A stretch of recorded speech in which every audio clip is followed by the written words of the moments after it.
नमस्कार बच्चों, आज मैं आपको व्याकरण की परिभाषा बताऊंगी। आपके सिलेबस में एक संज्ञा की परिभाषा है, संज्ञा के बाद व्याकरण की परिभाषा।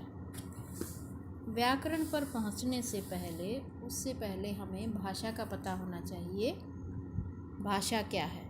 विचारों के आदान प्रदान के माध्यम को भाषा कहते हैं। फिर बोली, किसी क्षेत्र विशेष में जो बोली जाती है वो बोली है, जो थोड़े से एरिया में अपनी बोली जाती है। फिर लिपि, भाषा के लिखने के लिए निश्चित किए गए चिन्हों को लिपि कहते हैं। जो भाषा को लिखित रूप देने के लिए जो सिंबल बनाए गए, जो चिन्ह बनाए गए, उन्हें लिपि कहते हैं। अब हम पहुंचते हैं व्याकरण पर। व्याकरण क्या है? जो भाषा है हमारी, विचार भी हैं और बोली भी है, इन सब को एक नियम में बांधना व्याकरण का कार्य है। व्याकरण भाषा को विशिष्ट आकार देता है। भाषा को नियमों में बांधने का काम व्याकरण द्वारा किया जाता है। भाषा की एकरूपता या शुद्धता बनी रहे, इसके लिए कुछ नियम आवश्यक हैं।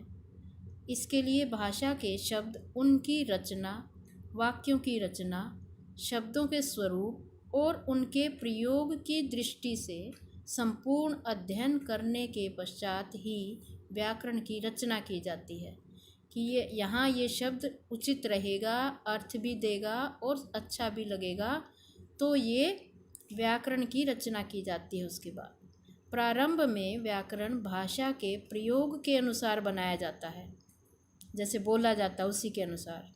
बाद में व्याकरण के नियमों के अनुसार भाषा बोली और लिखी जाती है। व्याकरण के नियमों के अनुसार भाषा बोली और लिखी जाती है, जिससे शुद्धता और एकरूपता बनी रहती है। अब इसकी परिभाषा सुनिए।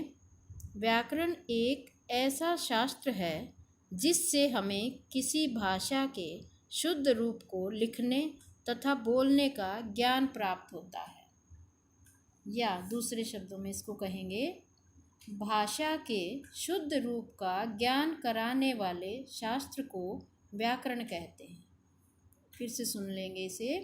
भाषा के शुद्ध रूप का ज्ञान कराने वाले शास्त्र को व्याकरण कहते हैं।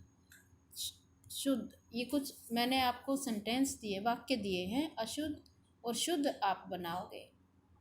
राम चाय खाता है, आप इसको शुद्ध करके लिखोगे। लड़का बाजार गई, इसको शुद्ध करके लिखोगे। मेरा 2 भाई हैं, इसको भी शुद्ध करेंगे, ये अशुद्ध हैं इधर, और आप शुद्ध शब्द लिखोगे। और व्याकरण की परिभाषा लिखोगे, और संज्ञा की आप पहले ही लिख चुके हैं। ये दोनों परिभाषाएं आपके सिलेबस में हैं, लिखेंगे और याद करेंगे। धन्यवाद। आज के लिए इतना ही। आपका दिन शुभ हो।